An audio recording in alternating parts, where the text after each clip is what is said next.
Brahma, Friesian, দেশাল, শাহিওয়াল গরুতে পূর্ণ রাজধানীর কোরবানির পশুর হাটগুলো। হাটে পর্যাপ্ত গরু থাকলেও কাঙ্ক্ষিত ক্রেতার দেখা এখনো মেলেনি।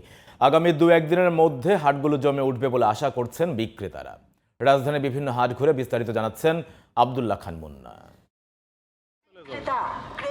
পবিত্র ঈদুল আজহা উপলক্ষে পশুর হাটগুলোতে চাহিদা বেশি দেশি, ছোট ও মাঝারি আকারের গরু। তবে দাম বেশি চাওয়ায় অনেককেই দেখা গেল দরদাম করে ফিরে যেতে। আমরা যে গরু লাস্ট বছর 2,03,000 কিনছে, ওই গরুটা এখন 3,05,000। এক এক ব্যাপারে এক এক রকম দাম বলে, দামের কোনো আইডিয়া পাওয়া যাচ্ছে না। আজকে তো গরু ওরা বিক্রি করবে না, যা যেমন দাম চাচ্ছে আর কি। দাম তো একটু বেশি দেখাইতেছে না, এটা 1.5 লাখ টাকা দাম, বেশি না অনেক।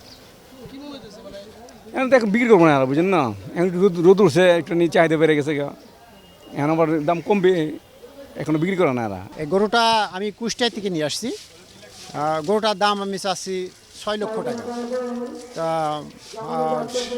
4.5 লাখ ও কি 4 লাখ এই পর্যন্ত দাম বলছে। কুরবানির পশু কিনা সহজ করতে ব্যাংকিং ও জাল টাকা শনাক্ত করার ব্যবস্থা রেখেছেন হাটের ইজারাদাররা।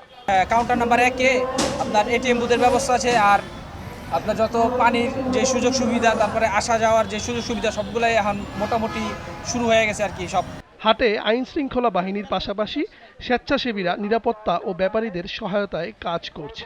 আইন শৃঙ্খলার বাহিনী হলো পাশাপাশি আমরা ভলেন্টিয়ার দল আছি, আমরাও হলো গিয়ে আর কি এখানে নিরাপত্তার কাজ করতেছি। প্রায় আমরা শতাধিকের উপরে হলো গিয়ে আসি হাটের নিরাপত্তার জন্য আর কি। রাজধানীর সব হাটেই ক্রেতা ও বিক্রেতাদের দর কষাকষিতে সরগরম হয়ে উঠেছে। ঈদ যতই ঘনিয়ে আসবে, হাটে ক্রেতা সমাগম আরও বাড়বে বলে আশা বিক্রেতা ও ইজারাদারদের। আব্দুল্লাহ খান মুন্না, জিটিভি নিউজ, ঢাকা।